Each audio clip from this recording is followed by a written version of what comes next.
stay in Parliament and shift to the issue about the bribery allegations. Some people are saying that Parliament investigating itself is likely to have, you know, some hidden agenda or have certain things not coming out clear. Others are calling for an autonomous body to do the investigation. Listowel Nanapoku is a private citizen who has petitioned the Commission for Human Rights and Administrative Justice, CHRAJ, over the bribery allegations, and he prefers that CHRAJ takes over that investigation. We have him in studio. I want to put a few questions to him and see why he thinks that CHRAJ would have been an appropriate body to handle that investigation. Good afternoon, Listowel. Thank you for joining us. Good afternoon, Martin.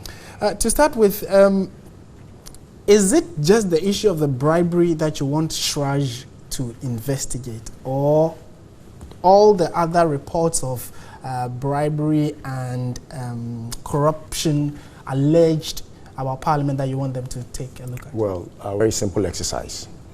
Over the few years, there has been this form of perception in the public domain, largely. That seems to suggest that our Parliament House is corruptible. And these allegations have been raised, you know, by not mere people, but high people with high repute in society. One of them happened to be a former member of Parliament, PC Apiofori. And the recent ones have been, you know, Professor Stephen Adem-Mensah and some other, you know, credible and well-learned fellows in our society. And after this issue popped up, I was expecting Parliament, you know, as it were, to do what would have been much, much more credible. But Parliament resorted to putting the cart before the horse. It was just a simple thing to do. There has been an allegation. First thing first. Before Parliament alters anything, Parliament must have gone into the matter to ascertain the veracity or otherwise of the matter. Now, this is Parliament writing to the public and giving examples of why we should believe that the matter has everything to do with, you know, frivolousness. And in their own words, Madam Keitaro had expressed that the matter was frivolous and that it was vexatious and that Ghanaians should disregard that matter. And immediately, I just, you know, upon hearing that news, decided that we get a body that is neutral, very independent and unbiased, who has no interest in that which goes on in Parliament, to just, you know, get into the matter and, as it were, investigate the matter into the, you know, the nethermost part of it, so that Ghanaians are able to know what really the issues are. Okay, so you are looking at the broader allegation of corruption leveled against Parliament and that of the current one. The current one. But focusing on the current one, the Joe Ghartey committee seem to have done some extensive job, or you think they have not? Well, I think it will be in your description, but I have seen a work not done, in the sense that the Joe Ghartey committee was very much skewed into having just a narrowed, you know, stage to manage.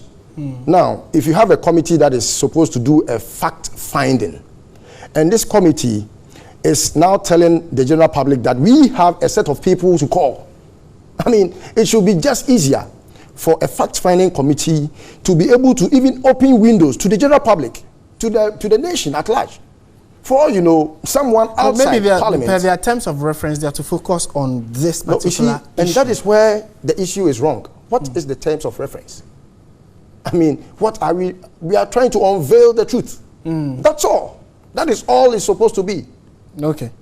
In concluding, we are told that you've written to CHRAJ. Have they gotten back to you? Well, CHRAJ, in the first petition I sent, wrote back to me on the 17th of February. And in their argument, I was against, you know, what they had put on. You know, they had mentioned that natural justice will have it that two institutions, and that is the two public institutions, don't investigate one subject. But I was against, because I had initially, you know, situated my argument based on one fact, that, I mean, nemo vishwa kosaswa. He who is being alleged to have done, you know, a wrongdoing going into the matter to investigate that same matter, being his prosecutor, being the accused, and also being his judge. I mean, it will not bring anything. And so I have everything to do with this thing to make sure CHRAJ is able to do a very credible investigation, unbiased, and somewhat, give Ghanaians, because you see, the whole thing, the issue, we would hope to see how CHRAJ takes up this issue. They will do a good job in the coming days. I mean, CHRAJ has investigated the executive arm of government, and they are capable of investigating the legislature. Very easy. All right, we'll leave it here and see how, the coming days, we are still waiting for Parliament itself to comment, but then if we hear of anything from CHRAJ, we'll let the viewers know. We've been speaking with Listo Nana Poku. He has petitioned CHRAJ to look into the allegation of bribery in Parliament.